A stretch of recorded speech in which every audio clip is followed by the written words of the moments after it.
Bernardo de la Garza es director general de la Comisión Nacional de Cultura Física y Deporte, la CONADE. Nació en la Ciudad de México en octubre de 1970. Es contador público y tiene una maestría en Administración Pública por la Universidad de Harvard. Ha sido diputado federal y asambleísta por el Partido Verde, instituto que lo postuló en 2005 como candidato a la presidencia de la República. Sin embargo, dejó esa aspiración al aliarse el partido al PRI y dejar como candidato a Roberto Madrazo.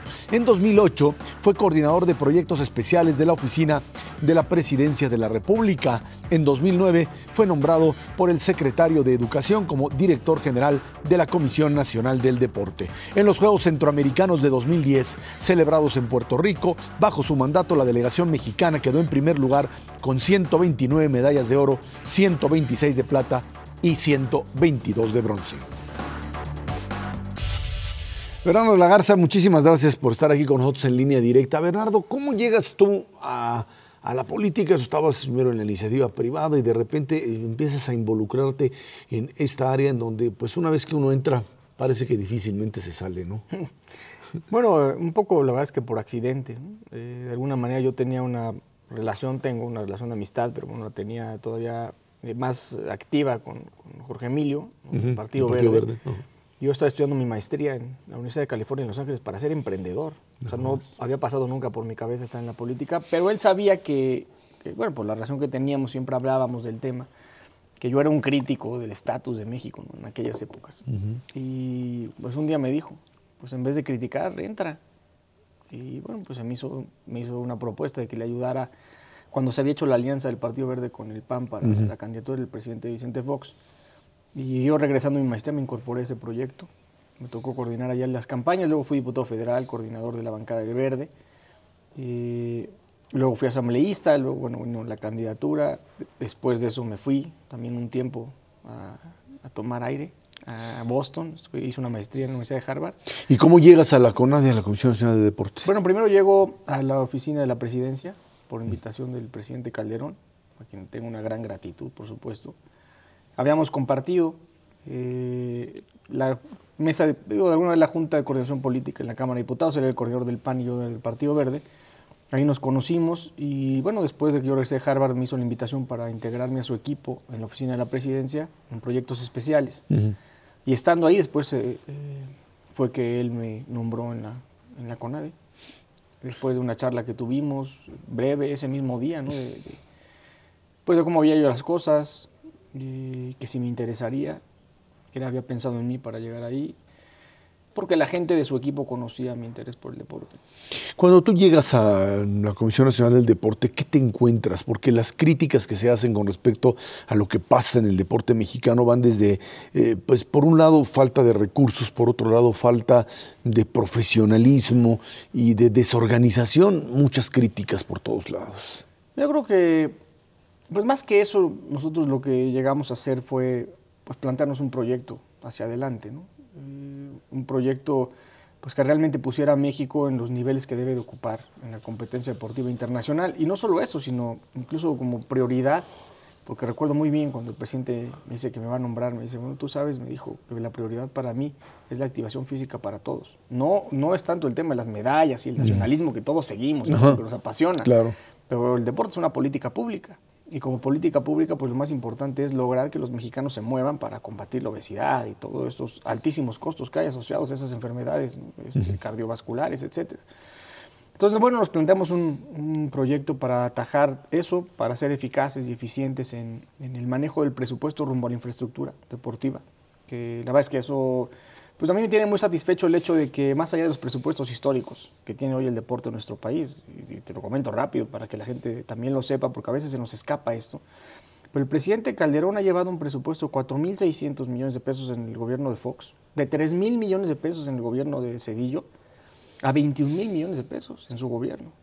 O sea, ha crecido enormemente el presupuesto del deporte en nuestro país. Por fin se le ve como una política pública.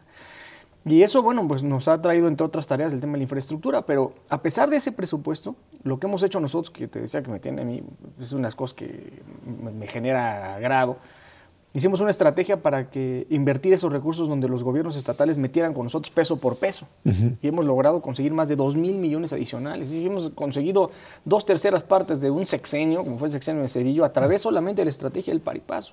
Oye, pero en este caso, lo que sucede es que este tipo de inversiones pues no te dan resultados inmediatos. No, y además esos son primordialmente dirigidas al deporte para todos, unidades deportivas de acceso popular. Que por supuesto el deporte es un tema de largo plazo.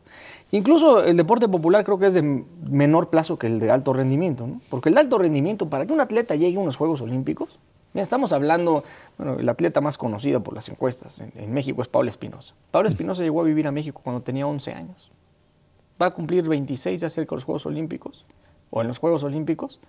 Estás hablando de que ella lleva 15 años dedicada exclusivamente a representar a México en los clavados, y así muchos otros atletas en sus diferentes deportes. Entonces, es lo que a veces no entendemos, ¿no? Que para que realmente haya una transformación de fondo de los resultados deportivos de un país, pues estás hablando de 2 generaciones. No es una cosa que se puede dar de la noche a la mañana, porque un atleta lo tienes que trabajar durante mucho tiempo. Ahora, en el deporte, para todos, sí, si un ciudadano que es sedentario se activa durante 50 minutos, 4 o 5 veces a la semana, yo sí creo, y está demostrado, que tú en tu cuerpo lo vas a sentir. Le cambias la vida. Lo vas a empezar a sentir en 2 semanas, y en un mes no tengo ninguna duda que va a ser muy notorio tus cambios corporales y la reacción de tu cuerpo a estar activo. Y realmente pues es algo que una vez que la gente lo empieza a hacer, lo asume como un hábito y es difícil dejarlo también. Cuando ya empiezas a manejar esta política pública del deporte, ¿cuáles son los obstáculos? Porque definitivamente este tipo de acciones de una o de otra manera también hacen que pues, ciertos grupos se vean afectados. Mira, yo más que creo que la CONADE en su estructura tiene 2 problemáticas, ¿no? La primera de ellas es que pues, no hay los salarios adecuados, lo digo con toda honestidad. No hay buenos salarios para la gente, entonces atraer talento no es fácil. Compites contra el sector privado, compites contra otro sector público, incluso de algunos estados y municipios que tienen esquemas de remuneración más atractivos que el propio gobierno federal. Entonces no es fácil atraer talento, eso es un problema que tiene la CONADE. Diría en vez de 2, 3. El segundo es su estructura. Así como te decía, el crecimiento en presupuesto, y sin embargo ha habido una disminución del plantel laboral de la CONADE. Entonces, también tienes ahí un tema de mucho más responsabilidad, de mucho mayor manejo de recursos con menos personal. Entonces no llegas hasta donde yo creo que debe y podría llegar la CONADE, porque, por ejemplo, no tenemos 2 delegados en los estados. No tenemos prácticamente promotores de activación física. Los que tenemos los hemos logrado a través de un programa que se llama Municipio Activo, también en par y paso con los municipios. Y hoy tenemos muchos promotores gracias a ese esquema. Y luego dependemos de la Secretaría de Educación Pública. Pero no hay la participación de la CONADE en las escuelas, por ejemplo, ¿no? La educación física, muchas veces la gente se la reclama a la CONADE, pero no es de la CONADE, es 100% y no es de la SEP, sino que es de la Secretaría de Educación Pública de cada estado de la República por la descentralización. Entonces ahí es un tema que también la CONADE topa con pared, y sí creo yo que pudiera haber un esquema distinto, que sería más favorable para todos, en donde la CONADE tuviera más injerencia en esos temas, porque pues la SEP siempre va a haber primero pues la parte académica, ¿no? y la parte de física, pues la CONADE podría tener una mayor injerencia y una mayor supervisión y otros esquemas planteados. Hoy, bueno, es un problema, es un asunto de mucho tiempo hablar de eso, ¿no? Pero bueno, también los horarios escolares hoy no favorecen, eso es una realidad también. Estamos platicando con Bernardo de la Garza aquí en Línea Directa. Bernardo de la Garza, para las Olimpiadas se destinaron para este año olímpico 700 millones de pesos para deporte de alto rendimiento, si no me equivoco. ¿Cómo se canaliza? ¿Cómo tiene uno la certeza de que el atleta recibe determinado tipo de apoyo? La verdad es que, pues, independientemente de que, como ya platicábamos, los atletas requieren mucho tiempo para pues, rendir los frutos que se esperan de ellos. Lo cierto es que tienes una Olimpiada y tienes que mostrar algo, porque si no, ¿para qué mandas a un equipo a hacer el ridículo? ¿Cómo garantizas un mínimo de presencia en Olimpiadas? Bueno, el tema del recurso económico, que lo que tenemos en el fideicomiso son 350 millones de pesos, pero fue un error que cometimos nosotros, el de los 700 millones en la conferencia, pero son 350 millones de pesos lo que hay en el fideicomiso, y lo canalizamos básicamente a través de 3 vías, ¿no? Los apoyos directos que le damos a los atletas para viajar, foguearse, participar en competencias en el extranjero, su equipamiento. Otra buena cantidad de recursos se va a través de las federaciones deportivas mexicanas. En cada uno de los deportes a las federaciones se les dan en administración recursos para que atiendan a sus atletas.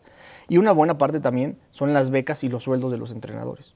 Esos son los grandes rubros a donde se dirige el recurso.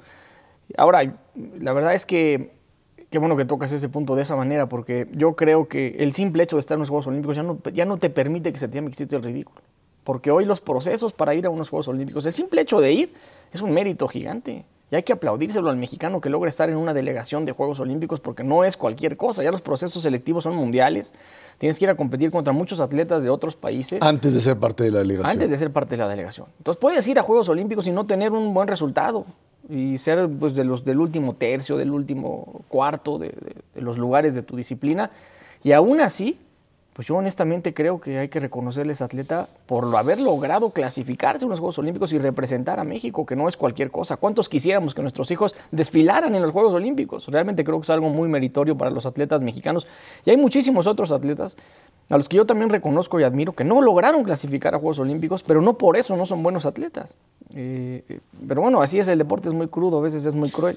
Frente a otros países, el deporte mexicano en comparación el resto de América Latina, de repente hay países que te empiezan a repuntar. Ya no te hablo del caso cubano, que tiene una especificidad muy propia, pero países como Brasil, por ejemplo, uno podría pensar que habría que empezar a copiar, o si no copiar, por lo menos imitar algunos esquemas. Yo creo que México ha imitado, primero imitó a Cuba durante mucho tiempo, ¿no? Y no funcionó, ¿verdad? Una gran relación con Cuba, muchísimos entrenadores cubanos, unos muy buenos, otros no tanto, pero bueno, todavía hay una estructura pues muy arraigada de entrenadores cubanos con la metodología del deporte. Luego se hizo también un esfuerzo por acercarnos al deporte español, cuando se hizo el fideicomiso CIMA, como lo tienen los españoles. Entonces sí se han tratado de replicar algunos de los modelos, pero más allá de los modelos creo que está bastante claro, no hay un hilo negro tampoco en el deporte, ¿no? Hay que invertir, hay que tener atención personalizada a los atletas, tienen que tener fogueo, buenos entrenadores, el mejor equipamiento. Tampoco hay mucho de dónde, no hay mucho más, ¿no? Y la otra parte que es fundamental, que es la que yo creo que ha cambiado de manera muy importante en México y es la que nos está dando los grandes resultados que ha tenido esta generación de deportistas mexicanos, está en la cabeza. Hoy el atleta mexicano es ganador, se sabe que es competitivo, confía en sí mismo y eso me parece que ha sido, la verdad, uno de los puntos de inflexión. Es un problema de mentalidad lo que se tenía o por lo que se fallaba. Sí, y es que nos lo hayan inculcado durante toda nuestra vida los mexicanos, desgraciadamente.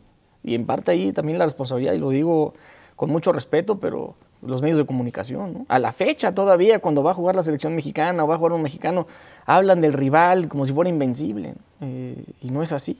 Y los atletas nos han venido demostrando reiteradamente que no es así. Lo vimos en los Juegos Centroamericanos, porque ahorita que me hablabas de la región, ¿no? Bueno, México gana siempre los Juegos Centroamericanos. No le ganamos a Cuba porque no fue a Mayagüez, pero estoy seguro que en el 2014 en Veracruz México le va a ganar a Cuba en los Juegos Centroamericanos. Después en los Juegos Panamericanos, esta vez se tuvo una actuación histórica para nuestro país, sí, abajo de Cuba, Brasil y Estados Unidos, pero se tuvo una actuación muy destacada. Y ahora, bueno, en Juegos Olímpicos. Entonces, cada una de las competencias tiene sus características muy peculiares, ¿no? Sí es cierto, hay países que de repente dan unos brincos impresionantes, porque en algunas pruebas son muy dominantes. Por ejemplo, Jamaica. Ya no pensemos en Cuba, ni en Brasil. Jamaica, ¿no? Que es un país muy pequeño, pues no con muchos recursos económicos, sin embargo tiene un biotipo que le favorece mucho en las pruebas de velocidad. Y hombres y mujeres en velocidad te dominan 100, 200. O sea, Bolt te gana 3 medallas de oro, las mujeres también son dominantes. Entonces es un país que regresa con 7, 8 medallas solamente de oro, más las demás que acumulen, ¿no? Pero lo hacen en una sola disciplina, ¿no? México, me parece que en ese sentido, pues difícil para nosotros alcanzar ese número de preseas, sobre todo doradas, pero creo que vamos a estar en muchas más finales olímpicas que la mayoría, si no es que todos los países de Latinoamérica, salvo Brasil, que ha crecido mucho, y Cuba, ¿no? Que son los dos muy grandes de la región. Cuando se habla de a veces éxitos de algunos atletas mexicanos, se dice, pues lo hicieron por mérito propio, no había el apoyo como tal, son así como garbanzos de a libra. ¿Es cierto eso? No. Es un mito también. A ver, eso es que nos gusta a los mexicanos, ¿no? Y te lo digo y te lo podrán decir ellos. Si tú le preguntas a un atleta mexicano que va a ir a Juegos Olímpicos, que tenga, digo, uno de los grandes, ¿no? Porque los chavitos pues están empezando, uno de los grandes, si ha pagado alguna vez un viaje, o sus tenis, o su traje de baño, o algún entrenador, o alguna... Nunca, ¿no? Todo ha corrido a carga de los impuestos de los mexicanos que se canalizan a través de la CONADE.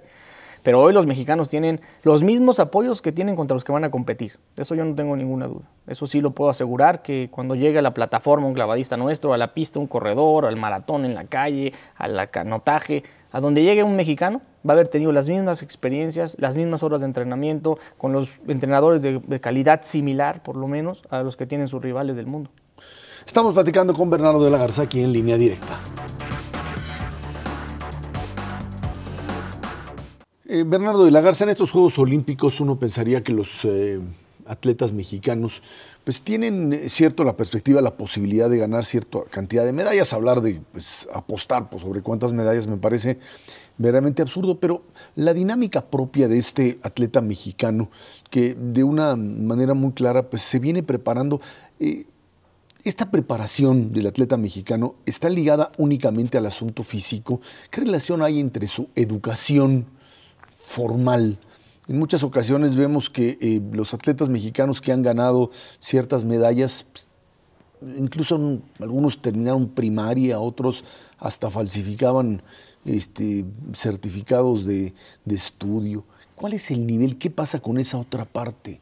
La parte de la preparación profesional y de la posibilidad después de seguir viviendo, pues no solamente del deporte como tal, que muy pocos lo podrán hacer por mucho tiempo, sino de su propia preparación como persona. Pero es que además no son dos cosas separadas, ¿no? Aquel que tiene una preparación académica también le sirve para la fortaleza, la planeación, la conciencia de lo que tiene que hacer en competencia. No es lo que pasaba en México, salvo algunos casos excepcionales. Sí, ¿no? Pero vamos, no pasaba. Si hubiera pasado, hubiéramos sido más fuertes, es a lo que voy. Pero no es casualidad que en Beijing, por ejemplo, en los últimos Juegos Olímpicos, los 4 medallistas mexicanos, los 4 son universitarios. No creo que sea una casualidad. Sin duda que también hay una relación, me parece, ahí. Y es un tema que estamos trabajando.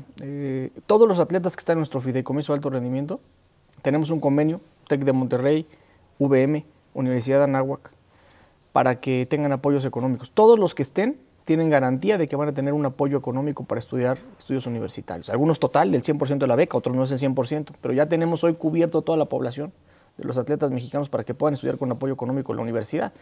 Me parece que es un primer paso importante, pero sin duda es un tema que se tiene que atender, no solo en la parte universitaria, sino de origen, ¿no? Es decir, pues, para llegar ahí pues tienes que haber cursado todo lo demás, secundaria, preparatoria. Muchos lo hacen a distancia, pero creo que hoy también hay mucho más conciencia en el atleta mexicano que pues, el deporte se acaba, que el deporte es de corto plazo, en su rendimiento, de largo plazo en la preparación y de corto plazo en las mieles, digamos, en la gloria del deporte. Y luego es muy ingrato. Porque el día que no eres un atleta ganador ya no existes, ya no existes para nadie, lo que es una cosa que también no está bien por parte de todos como sociedad, ¿no? Ni en las autoridades ni de los medios de comunicación. O sea, el decir un atleta que ya no va a representar a México por su edad, por una lesión, por lo que sea, ya no existe, pues es una cosa también muy difícil que no muchos saben apreciar. Pues no solo apreciar, también como atleta tienes que saberlo manejar y también tenemos que ayudar a los atletas mexicanos a saber manejar. Pues cuando ya no tienes el rol de atleta, ¿qué queda de ti? Si tú confundes tu persona con tu rol de atleta, pues cuando ya no tienes rol ya tampoco tienes a tu persona. Entonces esa parte es una parte que también tenemos que ayudarles nosotros a estar, a que ellos estén muy conscientes de esto, ¿no? Bernardo, en el nivel de la presión que vive el atleta en la preparación, una presión que mientras más se acercan, por supuesto, las competencias es mayor, empiezan a aparecer estos problemas de sustancias prohibidas. Y viene esta discusión de que si los entrenadores son los que las suministran, de que son por error o que pues tradicionalmente se ha manejado como una irresponsabilidad de aquellos que los han llevado en el camino. ¿Cuál es el diagnóstico que tienes tú de esto? En el mundo del combate al dopaje en el deporte se sabe y se dice y tiene que estar consciente el atleta que el responsable es él. Si se lo dio su entrenador, él tiene también la obligación y la responsabilidad de cuestionar al entrenador qué es lo que le está dando, ¿no? No puede ya consumir un atleta cosas nada más porque se las suministran sin que un doctor le diga, oye, esto es correcto lo que estás tomando. Difícil cuestionar al entrenador. Pues sí, pero se tiene que hacer. Digo, por supuesto que, porque ya después, cuando pasa el problema, el que paga los platos rotos es el atleta. Así es. Y el entrenador, bueno, pues ya, vamos, no está poniendo tanto en juego como sí lo está poniendo el atleta. O sea, es decir, el beneficio que puede tener un entrenador es mucho mayor que el riesgo que corre comparado con el atleta, que es el que está corriendo todo el riesgo. Y no se vale tampoco que el entrenador abuse, en este caso, o quiera manipular al atleta para eso. Entonces, bueno, hemos sido muy insistentes también el Comité Olímpico Mexicano en que los atletas son los responsables de lo que consumen y de que tienen que conocer las sustancias, y se les han dado y están en internet y se ha provocado y promovido pues que ellos acudan a ver el internet para ver cuáles son las sustancias que no pueden consumir. No te has que saber de memoria, pero antes de consumir un complemento, un suplemento, tienes que checar o con un doctor, o por lo menos tomarte la molestia de ver que no esté en la lista de sustancias ninguna de las que viene ahí. Pero es un problema porque luego hay suplementos o complementos que no tienen la sustancia prohibida, no la tienen listada. Y luego aparece. Entonces, por eso es la importancia de los doctores y su participación. Ahora, tuvimos un problema nosotros en centroamericanos, ¿no? Con 6 casos. La verdad es que yo siempre he dicho, no es de dopaje, porque dopaje es cuando es con premeditación, queriendo sacar ventaja de la competencia, ¿no? Sino más bien por negligencia, los tuvimos. Se trabajó fuertemente en Panamericanos, no tuvimos un solo caso, ¿no? Fue una delegación de 600 atletas limpia. Y yo espero que en los Juegos Olímpicos de Londres, donde esperamos una delegación cercana a los 100 atletas, pues también sea una delegación limpia.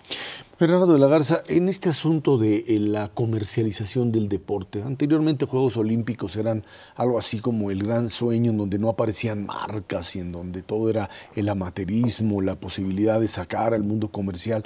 Hoy esta comercialización, ¿hasta dónde influye? ¿Qué es lo que te hace? ¿Qué te beneficia? ¿Y en qué convierte a estos atletas a veces en otro producto más? Pues los beneficia en sus ingresos, cosa que yo aplaudo. O sea, a mí me da gusto, ¿no?, que un atleta mexicano firme un contrato, tenga ingresos adicionales, pueda vivir pues, con dignidad y hasta con ciertas cuestiones y caprichos, pues. Qué bueno que tengan ingresos, ¿no? Finalmente han sacrificado toda su vida y ellos son profesionales de su deporte. Ya el amateurismo realmente es una cosa pues que no existen prácticamente. Ya en todas las competencias hay premios económicos, ya no se puede hablar mucho. Ya en los Juegos Olímpicos se permite la participación de atletas profesionales. También cuando existía el amateurismo, realmente los países democráticos sí hacían una distinción entre quién era profesional y quién no. En lo que eran los gobiernos socialistas no existía. No existía, entonces era también una competencia un poco disparo. A mí me parece que eso es mucho más parejo y eso también es positivo. Y luego la parte de la comercialización que impulsó mucho Samaranch cuando fue presidente del Comité Olímpico Internacional, pues creo que le ha venido bien a los Juegos Olímpicos en términos de su crecimiento, de su exposición, de su atractivo. Pero sí es cierto también lo que señalas, que se empieza también a volver el atleta para las marcas atractivo para usar el deporte, para promover su marca, que eso es muy distinto, yo lo he dicho y luego se enojan conmigo, pero eso es lo que creo, que es muy distinto a promover el deporte por compromiso de la marca con el deporte. Eso es muy distinto a decir, no, pues tú eres el número 1 en el mundo, vente para acá, te voy a poner mi marca por todos lados. Y que la marca no tenga que ver nada. ¿Eso en qué le ayuda al deporte? En nada. Le ayuda a la marca de la empresa, que se vale, pues sí se vale, pero en el fondo yo creo que de origen, pues de misión, no es lo correcto, ¿no? Sino realmente impulsar el deporte, pero desde abajo, también arriba, pero también hay que estar abajo. La posibilidad de equilibrar en este momento en México, digamos, la presencia de la inversión privada o el sector privado con el sector público, hay un entendimiento entre las partes. No, hoy no. Hoy no. De hecho, nosotros hemos trabajado en este nuevo fideicomiso que apenas vivió este año, esa posibilidad, ¿no? Y es deducible ahora ya la participación de la iniciativa privada, con mucha claridad y transparencia, pues. Ojalá regresen. Estuvieron en un momento encima cuando el fideicomiso nuestro, cuando nació con Ibar Cisniega, estuvo en la iniciativa privada. Después se salió y ahora no ha sido posible que se reintegre, pero yo espero que pronto lo hagan, ¿no? Además creo que es el momento, porque creo que tenemos una generación de atletas que con sus resultados ha mostrado que merece más apoyo y la iniciativa privada no debe estar al margen de eso. Bernardo de la Garza, muchísimas gracias por haber estado aquí con nosotros. No, muchísimas gracias a ustedes. Fue Bernardo de la Garza, aquí en Línea Directa.